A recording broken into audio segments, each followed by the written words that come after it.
Welcome to Faith Reloaded. I'm Rev Kev, and I'm here to stir your faith, sharpen your focus, and fuel your flame so you walk in power, not burn out. Take a breath, open your heart, let's lock in. This is Faith Reloaded. Well, welcome back to day 2 of Grace in the Grind. God is in the journey. Yesterday, we talked about Jesus being in the boat. The storm was loud, the disciples were scared, but Jesus was present. Today, we're moving from storms to shortages. Because let's be real, sometimes the issue is not wind and waves. Sometimes the issue is, Lord, I have more month than I have money. I have more responsibility than I have energy. I have more questions than answers. And I'm trying to be holy, but these gas prices are testing my sanctification. Come on, somebody. I know I'm not the only one. Today, this word is use what is in your hand. God can work with that. In 2 Kings chapter 4, we meet a widow in crisis. Her husband has died. She's in debt. The creditor is coming to take her 2 sons as slaves. This is not a minor inconvenience. This is not pray for me, I had a rough Monday. This is desperation. She comes to the prophet Elisha and pours out her need. And Elisha asks a strange question. He says, what do you have in your house? I love that. He doesn't start by shaming her. He doesn't say, well, sister, how did you get yourself into this mess? He doesn't say, if you only did this or you didn't do that. He doesn't say, you should have planned better. No, he starts where she is. God does not shame her need. Let me say this to somebody today. God is not intimidated by your need. God is not disgusted by your situation. God is not standing over you saying, I can't believe you're here.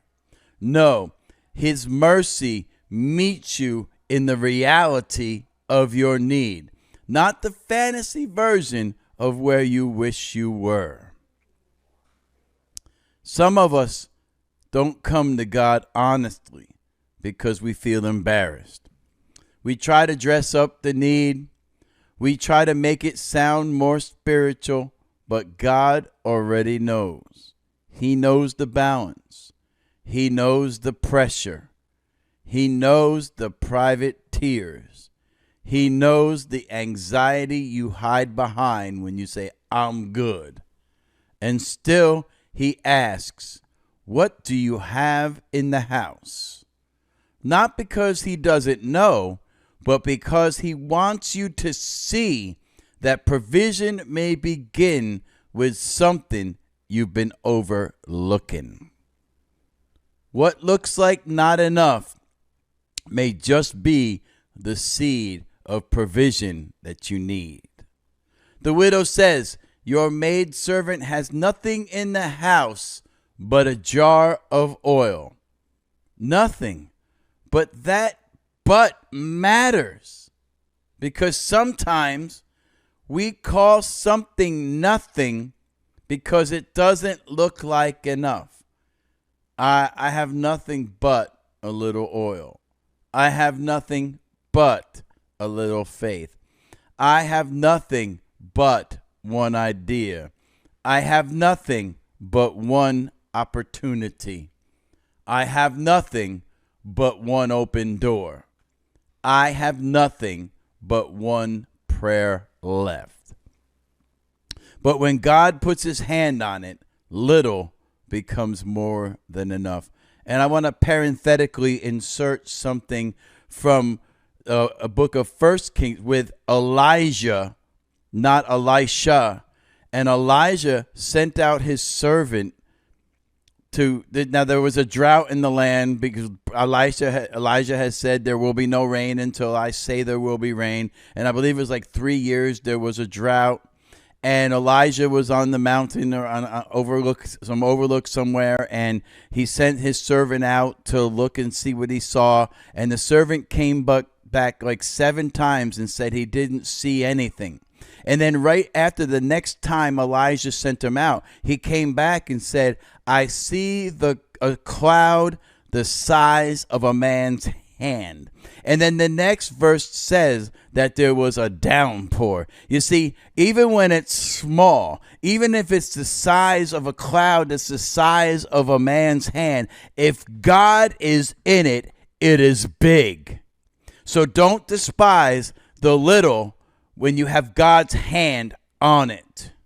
Don't despise the little you have, because if God's hand is on it, it is big. Come on, somebody. Somebody better grab hold of that. God can work with a little oil.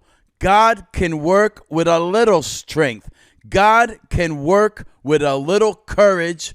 God can work with one phone call, one apology, one application, one step, one yes, one seed, one act of obedience.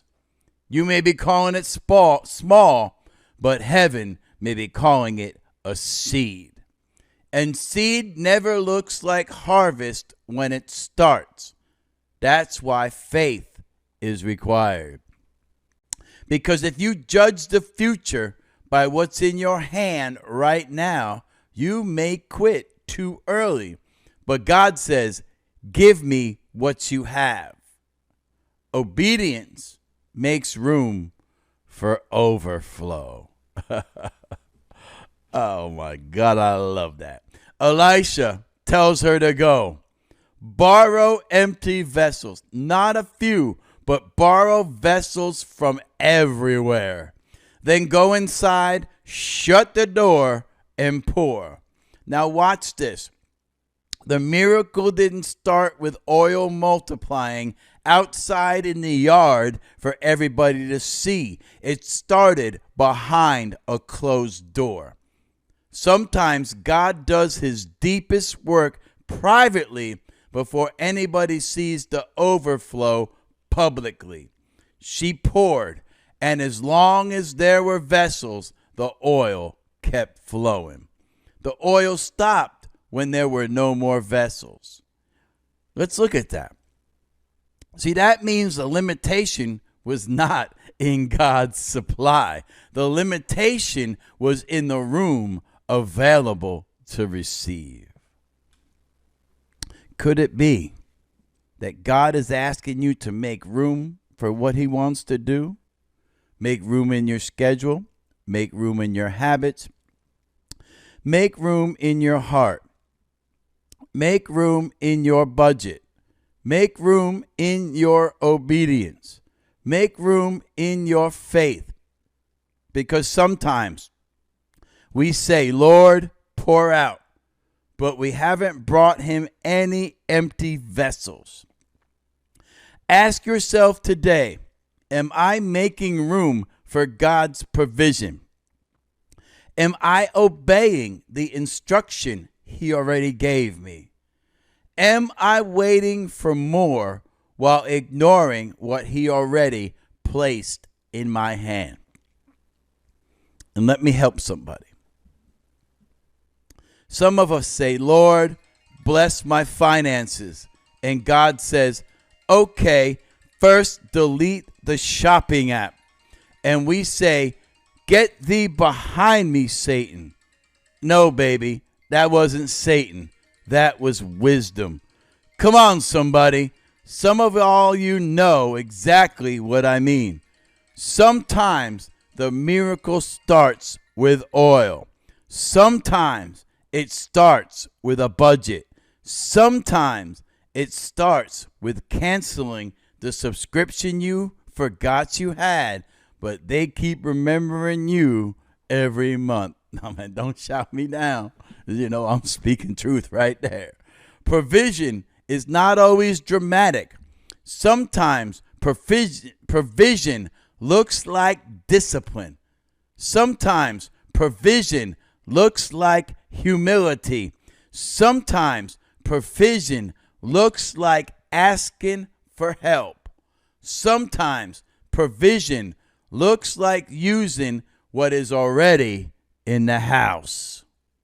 Ask yourself, what has God already placed in your hand that you have been calling not enough? What if that little thing is the beginning of provision? Say this with me. God can use what I have. I will not despise small beginnings. I will obey the instruction God gives me.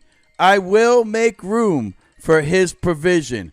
God does not just meet me at the finish line. He gives me grace for the next step. Amen. Today, don't overlook the oil. Don't ignore the small thing. Don't wait for perfect conditions to obey God. Use what's in your hand. Tomorrow, we're going to talk about strength, because sometimes the issue is not you don't have enough oil. Sometimes the issue is that you're tired. Now, I don't mean cute tired. No, not I need a nap tired. I mean soul tired. So tomorrow's episode is called Running on Empty. Grace fills the tank. Until then, obey what God has spoken. Use what he has placed in your hands. And remember, grace in the grind. God is in the journey. And grace for the next step. And he doesn't just meet us at the finish line. He gives us grace for the next step. This is Rev Kev, and I want to thank you for hanging out with me today on the Faith Reloaded podcast. If this episode blessed you, take a moment to share it with someone who needs encouragement. And don't forget to subscribe, to rate, and to leave a comment. And share it so more people can find it. You can get more resources, messages, videos on our websites, whwcfla.org and votm.org. You can also download our apps that are available in both app stores. Everything is there to help you walk this thing out day by day with Jesus. Until next time, remember, you're not alone. God is with you, and he's not finished with your story. Stay ready, stay steady, locked in on Jesus, and keep your faith reloaded.